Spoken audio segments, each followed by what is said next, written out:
Hey man, Patrick CC's been spamming. Do we care that much about this?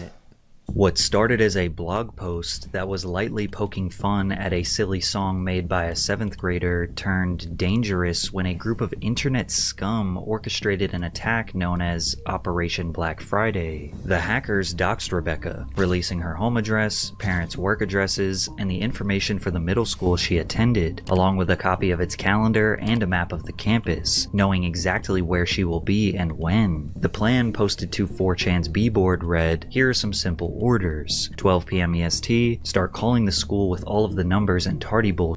Fax as many nudes of anything, girl horse for example, and put Rebecca's name on it. At 1 p.m. EST, DDoS Arc Music Factory. At 3 p.m. EST, start requesting her Sorry xQc music on the radio." As if her life being in danger wasn't hard enough for the young girl, Rebecca Black's song Friday was the catalyst of cyberbullying. It briefly became the #1 most disliked YouTube video of all time, and was widely regarded as the worst song and video ever made. This is the story of how the entire internet attacked a 7th grade girl, and how she ultimately got her redemption. 13-year-old Rebecca Black was initially inspired by her classmate Alana Lee, who released a song and professional music video called Butterflies. Now, Rebecca had been singing and dancing in school talent shows and musicals since she was a toddler. Therefore, the idea of making a music video sounded like a fun new experience. Becca went home and asked her mom if she could make one like her classmate, so they reached out to the company who produced the Butterflies video, Arc Music Factory. Arc Music was owned and operated by Patrice Wilson, who would ultimately create the viral song that turned Rebecca's life upside down. Making terrible pop songs for little girls was not Patrice's first choice as a career path. He started a record label but didn't have money to give artists for recording and marketing costs. Instead, artists would pay him using Arc Music as a gateway to the entertainment industry. For a couple $1,000s, Arc Music would write a song, get a studio, produce the song, take photos, record a video, and even submit all of that to more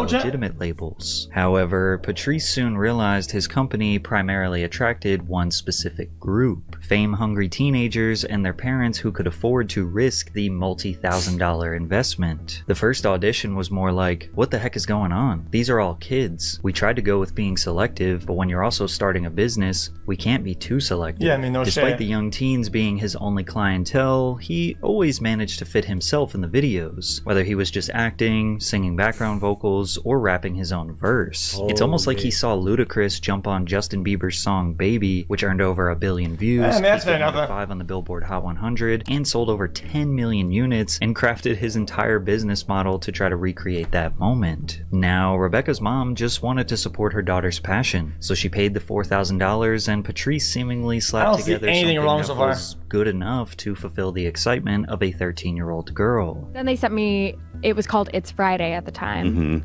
And I was just like, cute. Okay, whatever.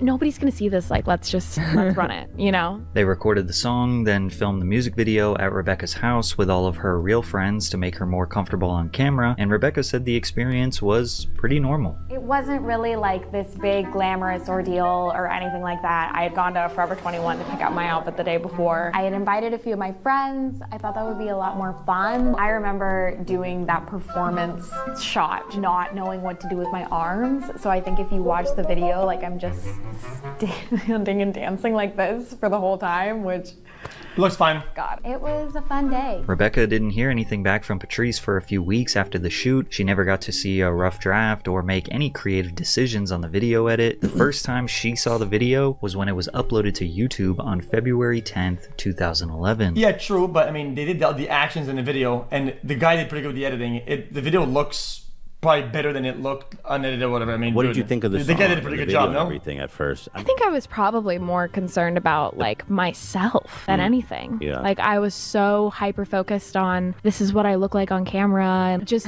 picking my own self apart, and like, I look a little awkward there, and like, because this was never meant to be like, this is my pop star debut. Yeah. Like, I was literally just on my own vibe. Like, I didn't really consider it to be something that was going to be seen by a lot of people. So Yeah. Becca got to show her friends and classmates the video, and it just seemed like it would be a cute memory for her to look back on. The video got 4,000 views in the first 28 days, but on the 29th day, Rebecca's world was about to come crashing down. That's But crazy. first, A full- a quick word from today's Wait, a sponsor. full Aura. month? Bank of America recently announced a data breach, information for profit, and more. With so many Aura to find, the song was posted March 11th, 2011. The song was posted to Comedy Central star Tosh.0's blog with the title, "Songwriting Isn't for Everyone." At the time, the Tosh.0 website was averaging 3.2 million visitors, which was just enough traffic to start this viral storm. The blog post was merely criticizing the song's terrible lyrics, even acknowledging that she did not write them, which was true. It was written entirely by Patrice Wilson, and to be fair, the lyrics are pretty bad. The song is essentially about an average middle school girl's Well, I life mean, on it's a Friday, awful. waking up in the morning, eating cereal for breakfast, going to the bus stop, seeing your unlicensed friends drive up to your house and not being confused by that, but rather not knowing what seat to take. Nobody wanted to admit it at the time, but the chorus was objectively catchy. Who doesn't love Friday? Who isn't looking forward to the weekend? However, the part where Patrice clearly exhausted the little creativity he did have was in the bridge where he had Rebecca sing, "Yesterday was Thursday, today it's Friday, we so excited, tomorrow is Saturday, and Sunday comes afterwards." And then of course he had to jump in to have his ludicrous moment. The Tosh blog poking fun at the lyrics was more than fair criticism. Others would not be so gracious, beginning to share some of the most hateful, vitriolic opinions about the young girl. There seemed to be a Jesus, particular trend of telling her to die. 4 days after the Tosh blog post, the official video for Friday had 7 million views, stories on thousands of websites and blogs, most of them sporting negative headlines such as, "Why do we hate Rebecca Black?" Rebecca Black's bizarrely bad video, and many claiming it to be the worst video or song of all time. At that point, if you typed in "worst song ever" on YouTube, her video would be the first recommended. A few days after her explosive virality, Rebecca did an interview. People were really harsh, but I think there was a people didn't like it when something looked and people took something seriously, and it was like dog shit. I think that's the main point. Is like, oh my god, she's singing like everybody sings like dog shit or whatever, but it's produced, it's like well made. So it's like it's Interview just, on the morning it's what people news were and hating on shared it. how harsh people were treating her. You're so fat. Because videos of people singing like dog shit, there was thousands of them on the internet at the time. Literally thousands of them. And Not all of them were fucking popular. You'll never be pretty. You suck at singing. I hope you go and I think you should get an eating disorder because that'll make you prettier. Additionally, Rebecca wanted to prove to her haters she could actually sing, since most people were critical of her monotone voice with the auto-tune cranked up high, but they weren't exactly impressed with her acoustic version either. Gotta make my mind up, whiskey can I take?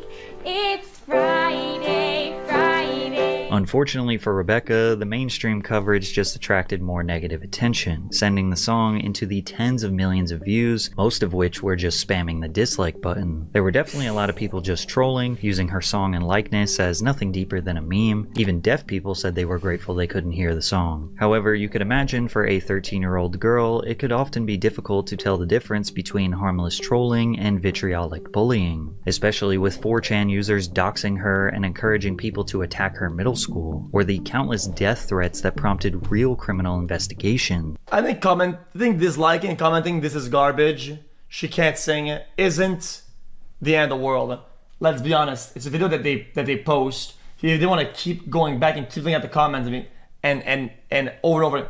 Yeah, I get it. It's shit. But at the time, it's like there's so much going on in your life. I mean, The bullying it's the people that take it further and take it into real life and shit like that's a bit far. got so intense that her parents opted for her to be homeschooled, to which, of course, was celebrated as a victory for her online haters. It seemed like everything Rebecca did just amplified the hate. She appeared on The Tonight Show with Jay Leno, where she performed Friday for the first time. She was accused of lip-syncing when the backing track began before she even had the microphone in her hands, which is a totally normal practice for performers, but nobody was giving her the benefit of the doubt. At this point, the fastest way to go viral on YouTube was to simply make fun of or parody Friday. Countless YouTubers, including Mihahiga, Bart Baker, and Dashi XP, made remixes to the song. The Annoying Orange posted a Friday parody that has almost more views than the original. Several TV shows and media outlets poked fun at Black and her viral song. Conan O'Brien had a segment on his show where he made a parody of Friday called Thursday. In a less overtly mocking tone, Fox's Glee performed the cover of Friday in the episode Prom Queen. Just a couple weeks after going viral, her video officially surpassed Justin Bieber's Baby to become the most disliked video on YouTube. Patrice not only fulfilled his business prophecy, but he was able to one-up Bieber and Ludacris. Ironically, many celebrities were the ones who showed support for Rebecca.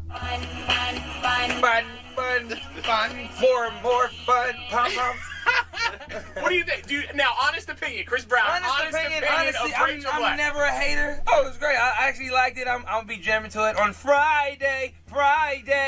Gotta get down on Friday. One of the most shocking supporters was television personality and record executive Simon Cowell, who is a ruthless music critic. Simon advised Rebecca not to listen to anyone over the age of 18. I'm being deadly serious. Whatever she's done has worked. Whether you like her or not, she's the most talked about artist in America right now. Nobody over the age of 18 should understand her or like her, so she should just do it her way. Even Lady Gaga spoke out in support of Rebecca. So what do you think about the future of fame through YouTube? I think it's fantastic. Real.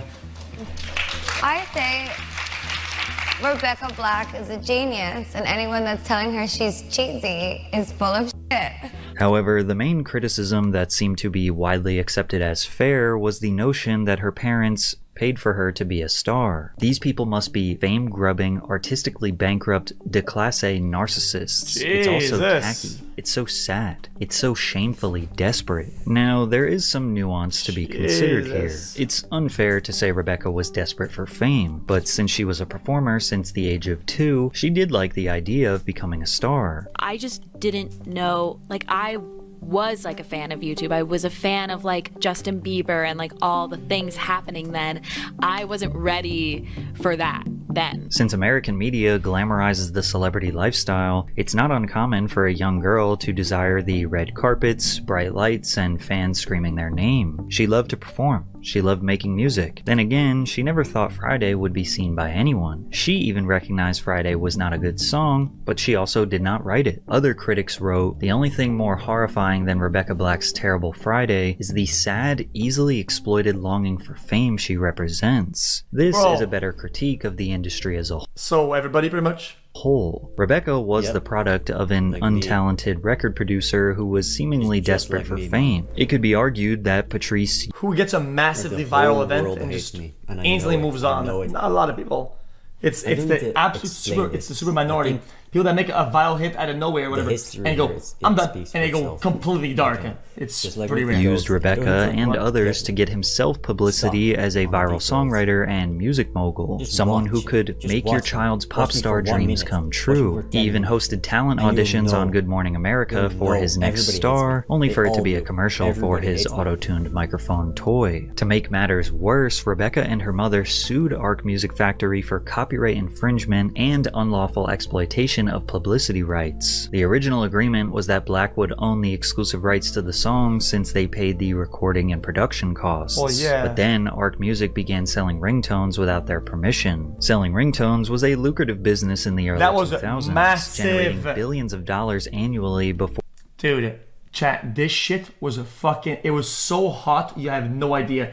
Chat, this is probably one of the endeavors that made it the most money in like a small amount of time, like ever. Like that was smartphones insane. And streaming services took over. Customers paid anywhere from $1 to $4.99 to purchase a single ringtone. Since Rebecca was meant to own the rights to the song, all of the profits should have been going to her, but they weren't. According to an assessment made by Billboard, the 13-year-old was netting roughly $24,900 per week from track sales. The sales and streaming data actually launched the song to the number 58 spot on the Billboard Hot 100. Arc Music later even tried to charge $2.99 to watch the music music video on YouTube, What? Patrice and Arc Music were trying to unlawfully snag whatever revenue they could. At this point, Rebecca had the worst introduction to the music industry and fame you could imagine. Most people in her position would crack under the pressure, but she did the opposite. She fought back, first by embracing the memes and making fun of the song herself. Gotta have my bowl, gotta have cereal. That line is about consumerism. I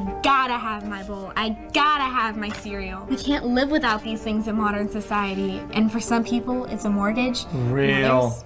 It's a bowl of cereal. Well, the choice between the front seat and the back seat is actually a metaphor for American foreign policy. True! Front seat, Afghanistan, back seat, Iraq. We gotta make our mind up.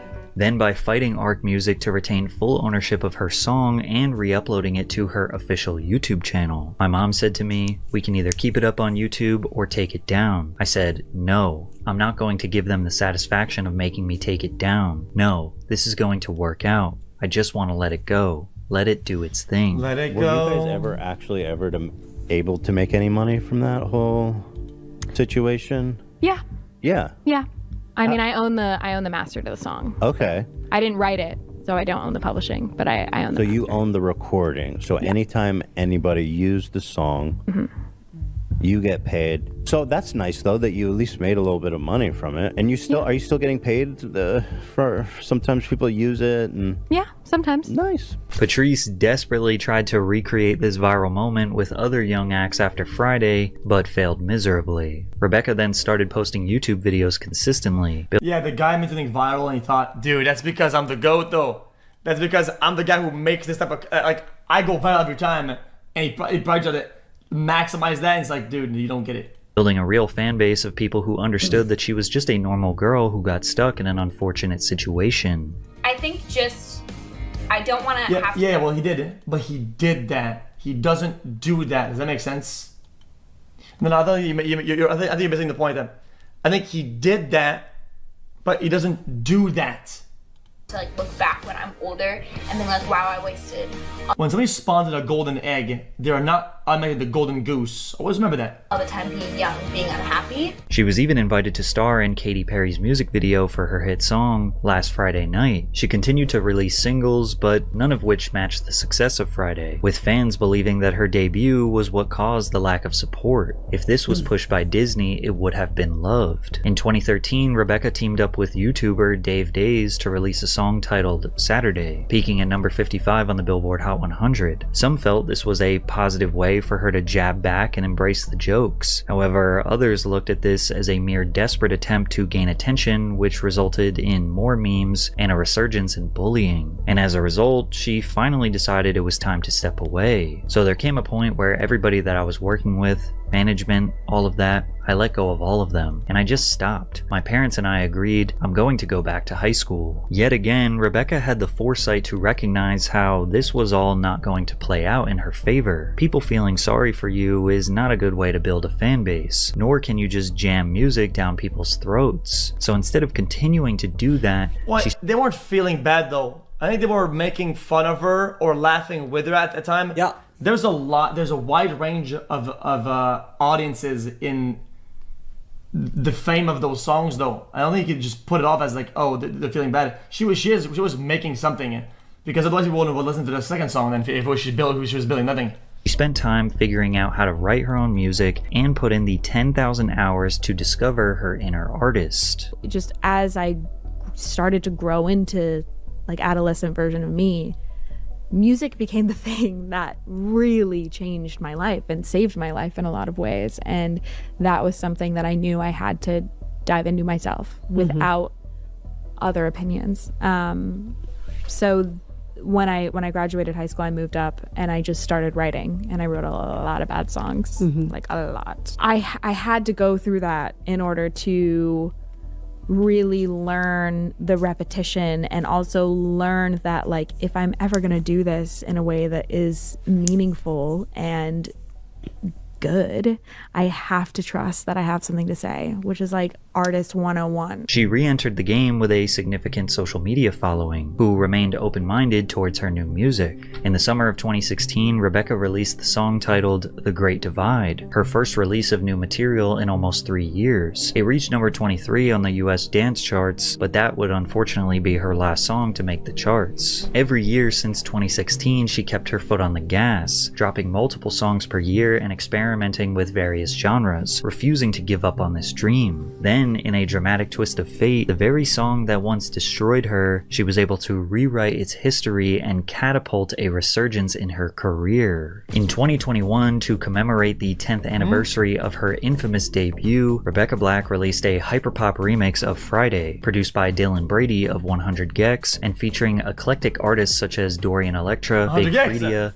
and 303. The track was reimagined to a frenetic symphony of glitchy beats and warped vocals. The music video is a kaleidoscopic explosion of Y2K aesthetics with futuristic elements. She was also able to get herself a web redemption from Daniel Tosh, the man who arguably caused this virality in the first place. Do you blame me for making people aware of the video? Or do you give us credit for making it? I do give you credit. Oh, you give us credit for it. Time. We were obviously, let's not, you know, we weren't like, oh my God, this is the greatest song in the world. We were like, look at this. This is insanity. I mean, it was a little bit insane. I mean, some of the lyrics are silly. Yeah. Her debut studio album, Let Her Burn, received generally favorable reviews, solidifying her place in the hyperpop realm. She did it. Rebecca Black made a solid little album and proved she is capable of pulling together a respectable pop record. Recently, she performed a phenomenal Boiler Room DJ set where she showed her deep knowledge and taste for hard-hitting techno bangers, and the crowd went absolutely wild in support of her playing a Friday remix. 7 a.m. waking up in the morning, gotta be fresh, gotta go downstairs, gotta have my bowl, gotta have cereal, seeing everything, but time is gold. She had two choices. Make this song ruin my life, make this song make my life. Actually mad inspiring to see how she flipped the script. At first, it was funny to tease Rebecca Black, but now people recognize we were way too harsh on an innocent 7th grader who was just trying to have a fun new experience. Friday was always a bad song, and it still is. I mean, how many videos of him that we watched with the main comment at the end being, we were too harsh about somebody? Like, we told them to fucking go die and shit, we told them to fucking do bomb threats at her fucking school and shit like that. Guys, we might have been too harsh. Shut up, man. Move But on. Rebecca rewriting her narrative and earning a genuine fan base from her hard work and creative vision could be one of the most respectable redemption arcs in history. What do you mean we? Yeah, I mean the guy was said that in the chat. The guy said that in the comments. I didn't say that. Okay, I'm cooked. I mean we, yeah, I mean they did that. I was characterizing what they were saying. What the fuck is on to you? Interesting video, nice. Hello everyone, this is your daily dose of internet. These guys wanted to see if it would be possible to go wakeboarding, not with a sail, but by using a drone.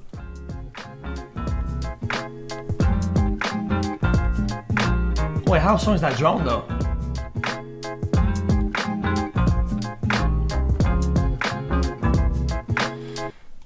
It's the same type of argument that caused people to ban video games because people can play COD, brother. Okay, that's fucking brain dead. Nobody in a video game tells you to go kill somebody because you killed somebody in a video game. Okay, when you make real life things about real life, it's the transferability is literally 1-to-1. Like imagine clicking buttons in a video game that harm pixels, the same thing as buying or getting a fucking firearm in real life and shooting humans. There's the correlation is 0. So on the section quite interesting.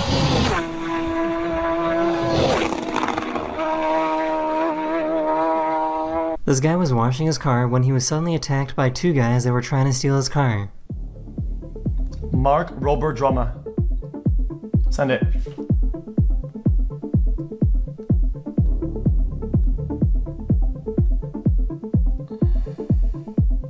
What the? What? He somehow managed to scare both of them away just by using the hose. This poor guy fell asleep on the train.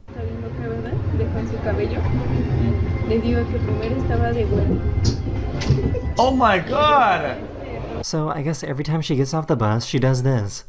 Thanks, driver. Thank you. Bye-bye, driver. Bye-bye. Bye-bye. Bye. Bye-bye. Bye. He wanted to see if his dog would give him his sock back in exchange for some bread. Você escolhe a mídia. Qual você vai querer? Actually funny. Os dois? In the Philippines, they have men that will jump in the water to try and sell ice cream to boats that are passing by.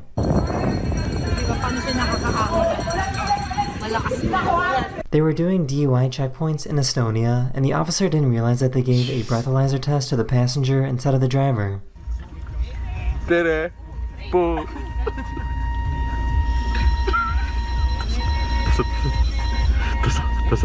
How much?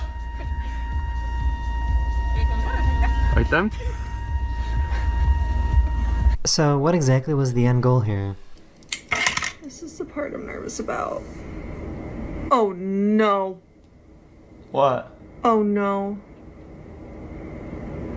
What's going I think this dog really likes to get his ears cleaned.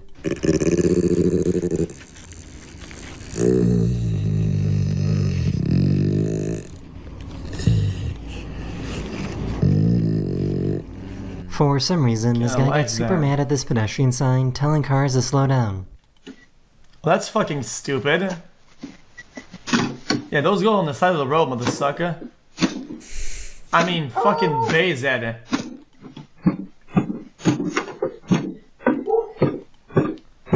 This guy was trying to get the bartender's Why would you put that in the middle of the road? I'm confused. attention. Wait, we're stabbing it? What? Okay, that's you gotta be fake then. What? This guy was trying to get the bartender's attention. Okay, that's fake. That's gonna be fake. Oh my god, Jesus.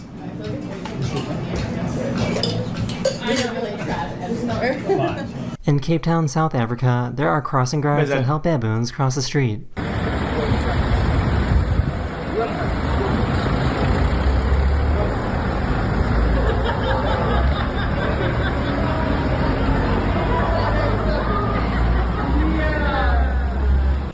Okay, we're ready now.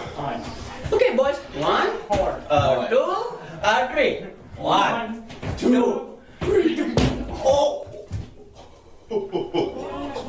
Yeah, but what are they doing though?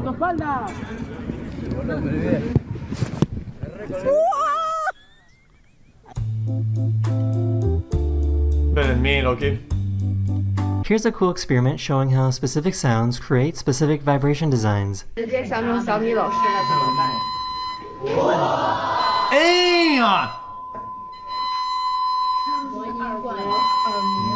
For some reason, her cat was sleeping perfectly like a square.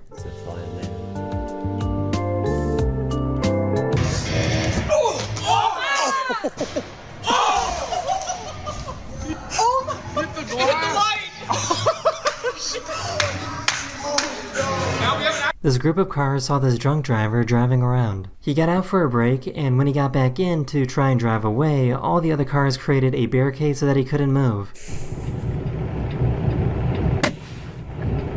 gonna take a nap. The police then showed up a few minutes later and made an arrest. Chad. Wait, there's the window? Wait, what? Oh, you're talking about the other video, you're delayed. Refresh your broadcast, man.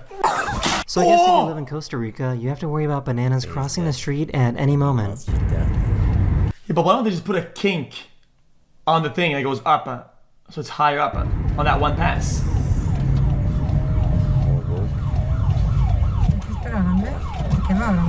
So I just found out that dogs that are waterproof exist.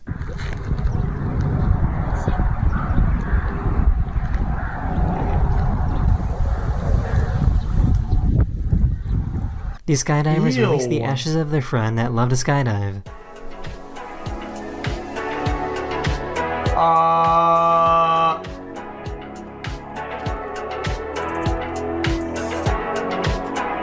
Bro, imagine, dude, the wind blows that shit up like way past, and it probably does, let's be honest. You're in some random town, and, dude, oh my god, what is that? And you get fucking corpse fucking ashes in your mouth, bro. Ew! He wanted to see if he remembered how to skip, despite not doing it in over 20 years. Go for it.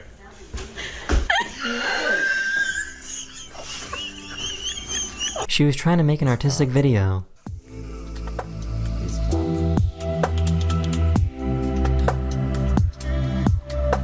Yeah, but that's gonna. Oh. Here she goes.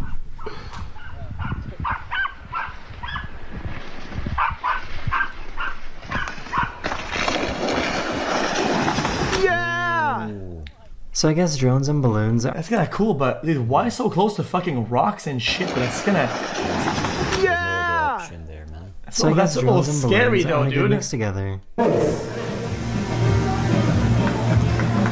It's just a little sketchy.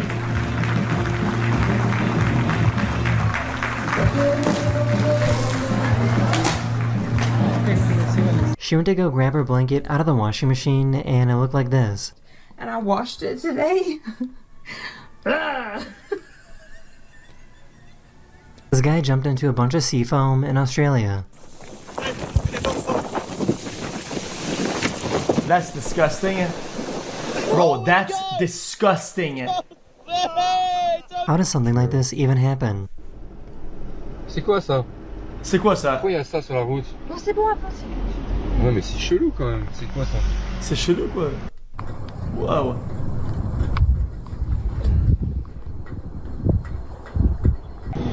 Oh my god, they got the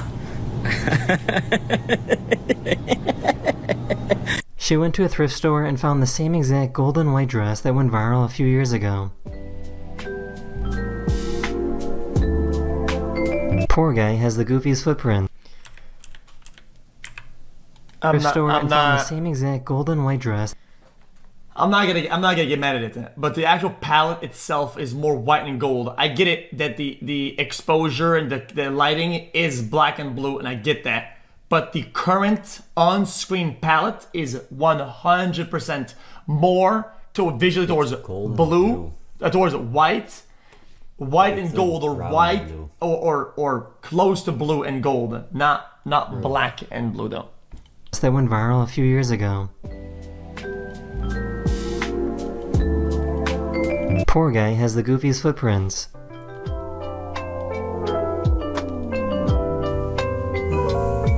No, it's not. He's just doing a truck.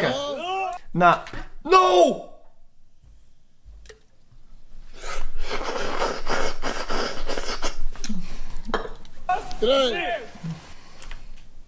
Chat. If you live in a place like this, chat, guys, I would do this all the time. You do this, you go to the side, you go way back, and then you jump, and you do another one, and it makes a tractor track. You just gotta do it better though. You gotta be a little bit tighter though.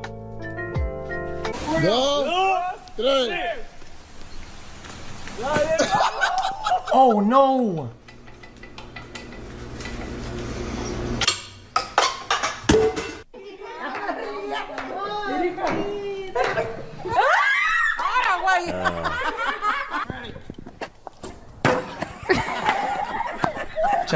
This truck driver has a custom truck that was designed to help him get in and out with his wheelchair. Wicked.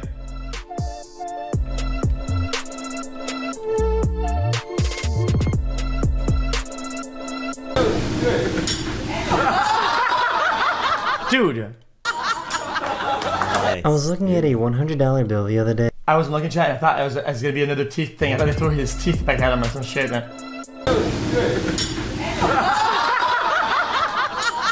Funny guy, this guy, huh? I was looking at a $100 bill the other day, and I never noticed how the hologram thingy can transition between the number 100 and a picture of a bell pretty flawlessly. Ooh, nah, he's got that money like that. One of my subscribers recorded this amazing sunrise in the UK. That is the end of this video. We hope you enjoyed, and I'll see you guys again very, very soon. Later. What the fuck was that done just now? Okay, anyway, I think that's it for today, man. Yeah, xQc is the GOAT, and the GOAT is still massive. Exactly, dude. Yeah, bitch.